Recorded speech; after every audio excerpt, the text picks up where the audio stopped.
Welcome back to part 3 of the trees and plants tutorial, procedural geometry node based. Now about 90% of you guys aren't subscribed yet who watch this, so please do and leave a like and a comment, it will make me incredibly happy. Now in this part we're going to be looking at some more sub-branching, right? We already got a little bit of a start, but we're going to create groups and we're going to make it nice and procedural and reusable as well, and we'll be creating a nice start for the leaves, right? So let's start. Okay.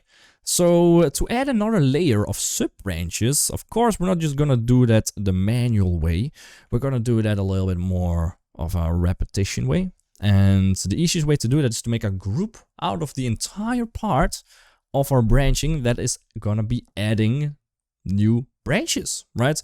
So we need sub-branch spawn. There we go, that is one thing we need. We need the random length, the add noise, the gravity as well, and the convert mesh and UV unwrap. So this entire section right here, together with our random rotation value there, is something we need to access, right? So right mouse that and make group, Ctrl G, there we go. This is now a new group. And inside of this is everything we want to be able to control, right? And then just let's start connecting whatever we want to control. Okay, so first things, the seed is going to be the random seed, of course. The vector is going to be the mix vector, right? So the mix between the rotations, the tangent and the normal. So align to align branch to spline, I guess. Then this is of course going to be our group inputs, curve input that works, and this is going to be the branch density, of course something we need. So what else do we need that is in here?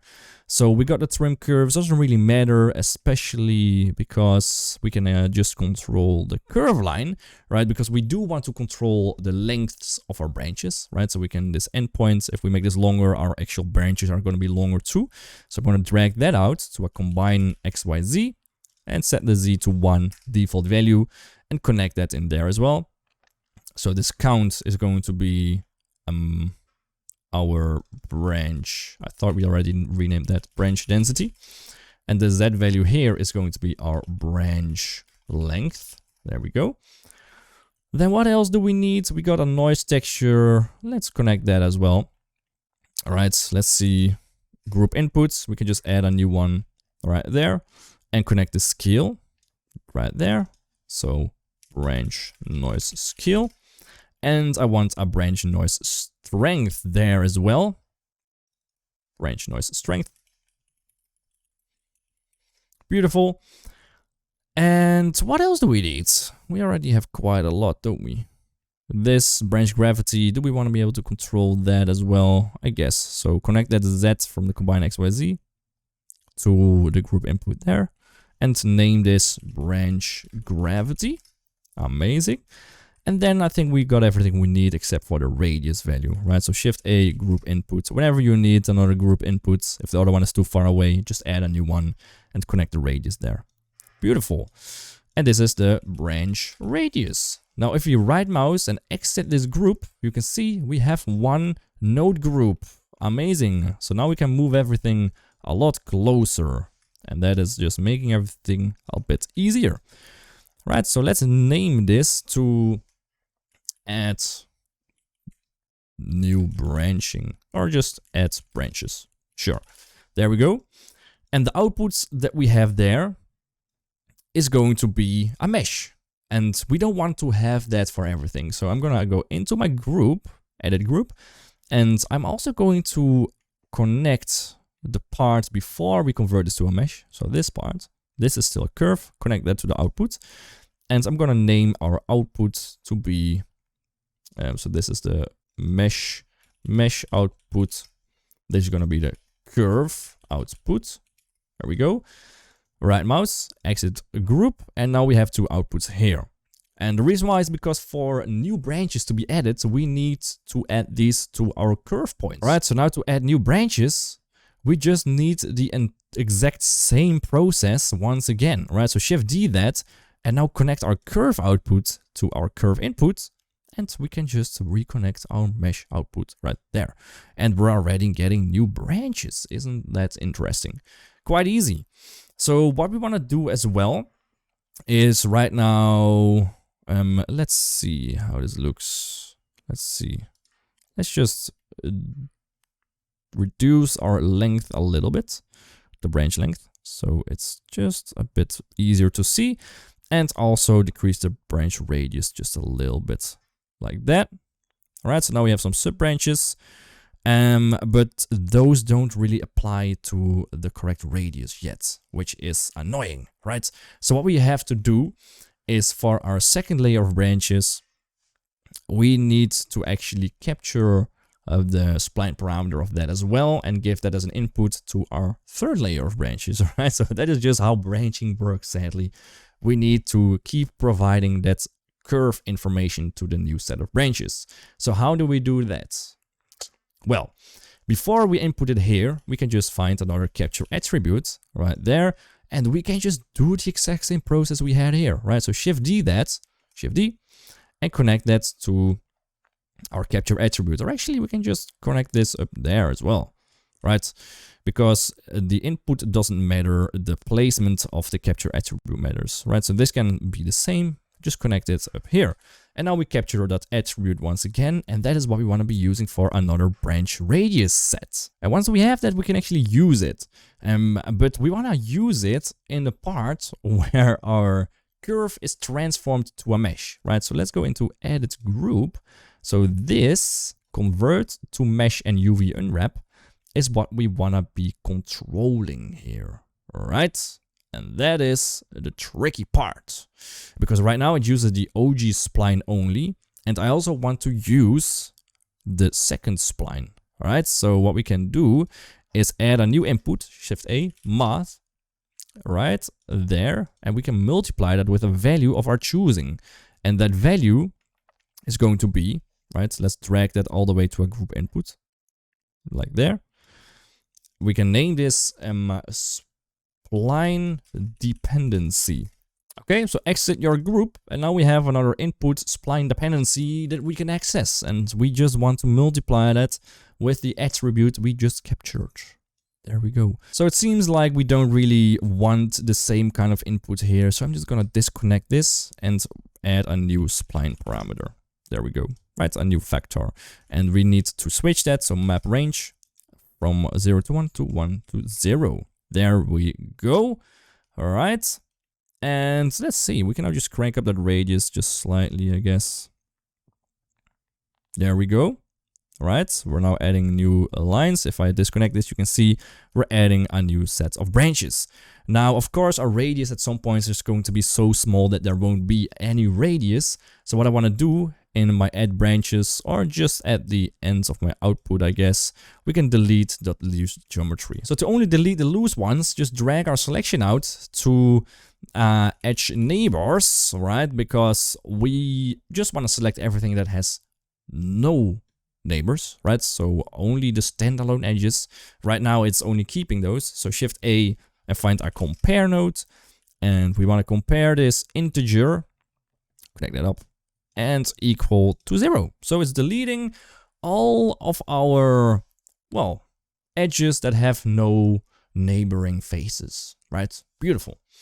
So this is looking quite nice, right? We actually created a procedural tree. So now if I select it and edit mode and draw new curves, we can see we keep adding new branches, new trees, whatever, new plants. Beautiful. So the last thing we want to do is add a little bit of leaves in here, right? And to do that, what I'm going to do first is hit Shift A, mesh, and plane. Just move that to the side a little bit. This is going to be our leaf at some point. So let's rename this to leaf. Beautiful. And then in our geometry nodes, we can actually start working with that leaf. Okay. So to do that, we need to add new instances of the leaf onto our mesh. Right, so there's multiple ways to do that. I prefer to do it to the actual curves, right, to the curves I want to have. And you can also add it to the actual surfaces, right, distribute points on faces, but it's usually a little bit harder to control and get right. So what I'm going to do is we got our sub branches, and our end branches, right? So we can just add some leaves to, for example, only the third layer of branches if we liked, right? So I'm not gonna do it to the original spline because that is the stem that won't have leaves. Usually only those very end points will have leaves, right? So I'm just going to use this output curve, drag this out, the final one, to an instance on points, right? And connect that back up to our joint geometry.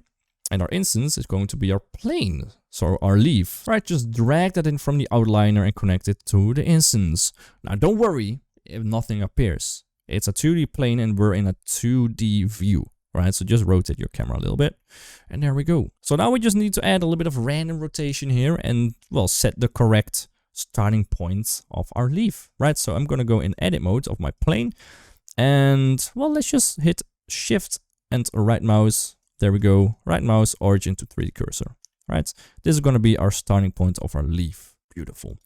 Now back in our actual spline, right, our actual branch, we can just shift A and find an endpoint selection. And I'm going to set the start side to 0 and connect that to the selection. And that means that our leaves are only going to be spawned at the very endpoints of our branches, okay?